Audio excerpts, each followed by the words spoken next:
BattleBit Remastered is allegedly right around the corner from releasing into early access, and it's safe to say that there's going to be a strong appetite within the community to find out what the quote-unquote best is that the game has to offer. What are the best weapons for outright aggression? Which are the best weapons for your more passive players? And on top of all that, what are the best attachments for said weapons? Today, we start the journey to find those very answers. G'day there once again viewers, your mate Kamikaze78 here, and today we get our series of weapon reviews for BattleBit Remastered underway, starting off with the AK-74.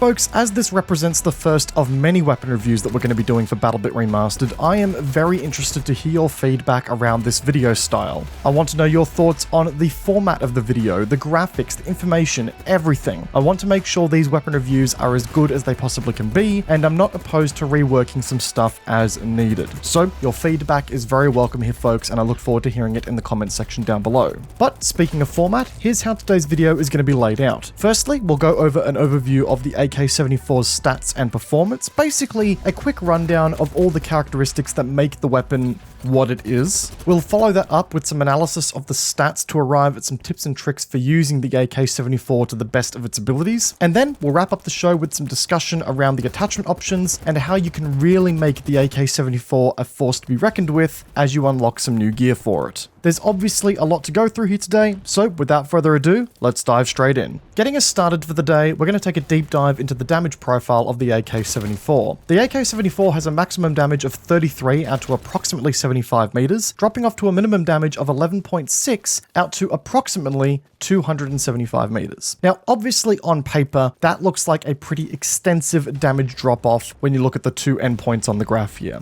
But if we take a moment to contextualize those numbers a little bit here, we can see that we're dealing with a very potent weapon out to some pretty solid distances. For one, the AK-74's damage within 75 meters is going to net you a 4-shot kill to the body on all armor types in the game, with the exception of the heavy and the exo armor types, wherein which the bullets to kill requirement only jumps up by 1 shot. What's even better though is that if you throw headshots into the mix, that becomes a 3-shot kill without question, no matter the armor type the player is wearing on their head. And that is some solid consistency that really shouldn't be taken for granted here. It should also be worth pointing out here, because this is the first weapon review that we've done for BattleBit Remastered so far, is that headshots in BattleBit Remastered have a 1.5 times headshot multiplier, as opposed to the standard 2 times that you may have come to expect from other games out there. So we know the AK-74 is potent in CQC, but let's just say you find yourself engaging at a slightly longer distance here. Within the 75 to 150 meter range, you are still rocking a 5-shot kill on most targets in the game, which is still an incredibly competitive damage payload for this kind of distance. If you can connect headshots out to this distance as well, your headshot damage across most targets in the game is still going to reward you with a very handsome 3-shot kill. So again, very competitive and consistent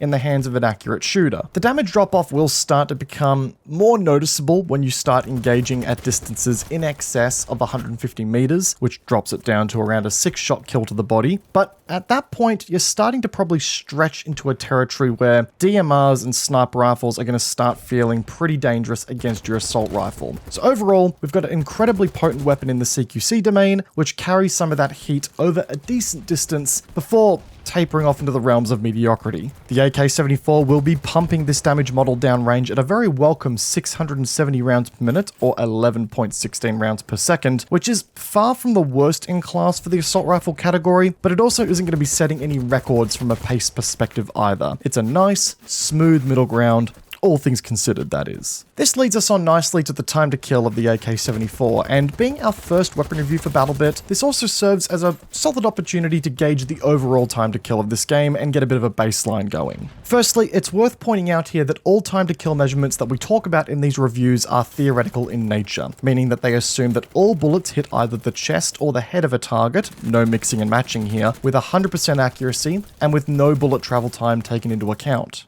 It is an extremely theoretical, perfect world stat, but it also does give us an indication as to what a weapon's best case scenario looks like against some of the other options in the arsenal. The AK-74 in particular finds itself sitting at 268 milliseconds all the way out to 537 milliseconds, depending on the range of engagement and the type of body armor you are firing at. But as we can see on the graphic on screen, for the majority of targets you'll engage, you'll be sitting at around about that 268 millisecond time to kill, assuming 100% accuracy on the target. The average time to kill for assault rifles in this game against body shots sits in at around about 256 milliseconds right now, which puts the AK-74 slightly below average against its other assault rifle competitors out there, but not by a degree that would have a material impact on your ability to win in 1v1s. Headshots will also bring down that time to kill to 179 milliseconds across all helmet types in CQC, which again just speaks volumes to the consistency that you can get out of the AK-74 here in the game. With a 700 meters per second muzzle velocity here as well, the weapon doesn't really make engaging targets at range a pain in the ass as well, which is a nice bonus. This moves us swiftly onto the handling of the weapon, i.e. the stats that dictate how it feels to shoot and the weapon's overall controllability as you just go brr. Firstly, the recoil. The AK-74 kicks primarily vertically with a very mild amount of horizontal kick both left and right randomly. And as such, all you need to do to control the AK-74 is to pull down on the mouse when firing and you'll be treated to an extremely accurate package here. Now, I have made that out to be a little easier than it actually is. The weapon, or the AK-74, is going to feel a little harsh to control out of the blocks, but it's also not the hardest weapon in the game to wrangle as far as I'm concerned. I will say, helping our cause here is also a 1x first shot multiplier, which means that you aren't going to be greeted by a harsher recoil kick every time you start a new burst with the weapon. That definitely helps to give the AK a little bit more of an effective range, if you will, with someone who's got a good trigger finger on them. We've also got a pretty mild aiming down sight sway here as well that shouldn't get in the way of you being more accurate in your shots at range. And the cone of fire accuracy, that basically sits right down the middle of the assault rifle category as well, so no real remarks to make here. Your rounds are going to be going where you point them.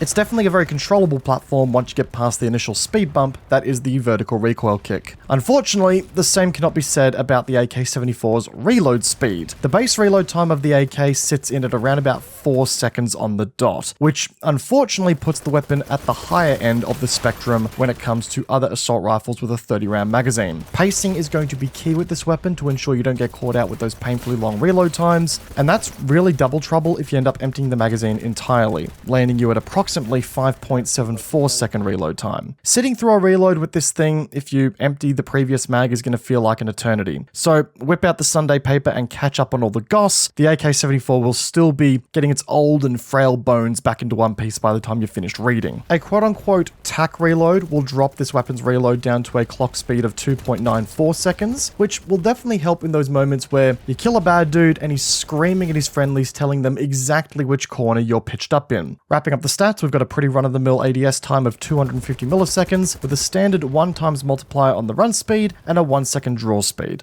Nothing out of the ordinary for assault rifles here. So that right there, folks, is the AK-74, the cousin to the M4A1 as the other default assault rifle in the game available to new players. And look, there ain't no denying it here, folks, this thing is an absolute beast. The damage payload is respectable, better than average, the recoil is manageable, and the time to kill is consistent. There's not a lot to hate here. It certainly is a less forgiving weapon in the event that you do manage to get things wrong with it. The slower rate of fire for one, by comparison to the M4A1, is definitely a factor there, as it simply takes you more time to get more rounds down range to counteract the lack of damage you scored an opponent by missing. But to loop back, if you can really dial in on that recoil pattern and make the most of your crosshair placement, then it's a weapon that will reward you with an obscene amount of kills. If you're a bit green around the gills when it comes to playing first-person shooter games, taking yourself down into the firing range and just learning the muscle memory of compensating for recoil of this nature is not a bad way to get a feel for the weapon initially. It may feel frustrating to take straight into combat if you are brand new to first-person shooters. Taking that time in the firing range and getting used to it will certainly give you a much better advantage to get started off with. Given that you aren't really going to need to worry about horizontal recoil kick here either, long bursts with the AK-74 are extremely possible so long as your skills to compensate for vertical recoil are up to the challenge. And if you can rise to that challenge, then it's only going to add to the weapon's consistency and ability to achieve the peak time to kill that's on offer here. Unfortunately, the weapon does outpace itself quite effectively when it's finally forced to reload. You'll feel like you're on top of the world, just chaining kills like an absolute weapon of mass destruction, and then you'll hear that distinctive click, click, click, and you'll be greeted with a shockingly long reload. The point of this is that learning to pace yourself and not putting your two left feet ahead of you at the same time is going to be critical in maximizing the performance of the AK-74. Be sure to have an escape plan out of combat whenever you can, and if it's not possible, make sure you at least have some cover that can offer you a moment of reprieve as needed. I know this sounds like a really simple tip, but the AK-74 does sit on the higher end of reload times in the assault rifle category, even against the rest of BattleBit's more slower reloading arsenal. Just the guns in this game reload incredibly slowly across the board. The AK-74 is on the higher end of that spectrum. Just take your time here, stop to smell the roses sometimes, and go back in with a full magazine. The AK-74 also really benefits from headshots here. Again, I know it's another really obvious statement here to make, but the weapon's consistent 3-shot headshot kill against any opponent within 70 meters of any armor class is something that really speaks for itself, and consistency is king in these sorts of games, which is why you should be really prioritizing that crosshair placement with the AK-74 to get the most out of it. Taking those initial crosshair placement and overtime recoil management skills will let you click more heads, which means you can also delete more bad guys over time before being yeeted to the Shadow Realm by the reload time. It's all pretty simple stuff really, and all of which helps a long way to make the AK-74 just that little bit more effective. But what if I told you, ladies and gentlemen, and hear me out on this one, that we could make the AK-74 even more of a monster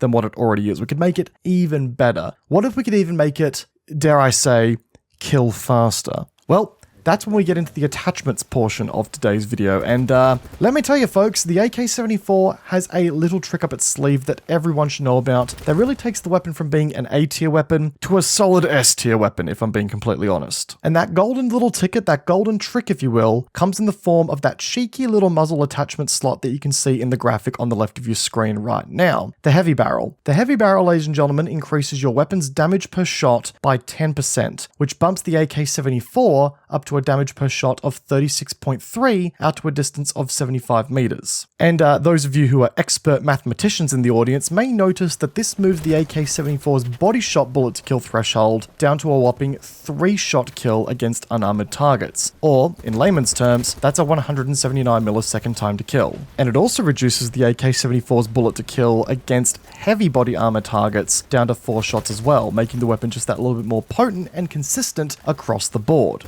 But that's not all. On top of all of that, the AK-74 now finds itself hitting a 2-shot kill against unarmored targets with headshots. And to make it abundantly clear, that is around about an 89 millisecond time to kill there. Crazy, crazy stuff. And I'll admit it, there's a lot of people in this game who do opt to run helmets for that extra durability. But in those situations where you do happen to score those 2-shot kills to the head against unarmored targets, or maybe someone who's already lost their helmet durability in battle, man, it just does the right stuff to make the happy brain chemical go brr. The heavy barrel also gives us a pretty solid bump in the muzzle velocity department as well, which makes engaging moving targets once again an absolute breeze. However, we've got to keep the expectations in check here, and the heavy barrel does have some downsides to get this benefit on the weapon. Firstly, there's a significant hit to the first shot recoil multiplier, which is going to make the burst firing act with the AK a whole lot less reliable, and there's also a small bump to the standard recoil, which is going to hurt the weapon's long-term stability a touch. So yeah, there is a cost to this benefit, and it's going to take a little bit more skill from you as a player to work around it. Thankfully, with the Hera CQR front grip, we can reel that vertical and horizontal recoil back a little bit into a good spot again, for the most part cancelling out the downsides that do come from the heavy barrel. Unfortunately, there is no working around that increase to the first shot recoil multiplier, but you know, you got to take some losses here and there. Also, when you unlock it, this is a non-negotiable, the quick A magazine is going to be your best friend, shaving off 0.7 seconds off the reload time. It could really be the difference between you being caught out mid-reload and living to see another day. The rest of the attachments are really down to your personal preference on this one, but I do find the 1X red dot sight and bare side rails does enough for me with this gun, but a standard laser sight may also work for you should you feel the need for it in the game.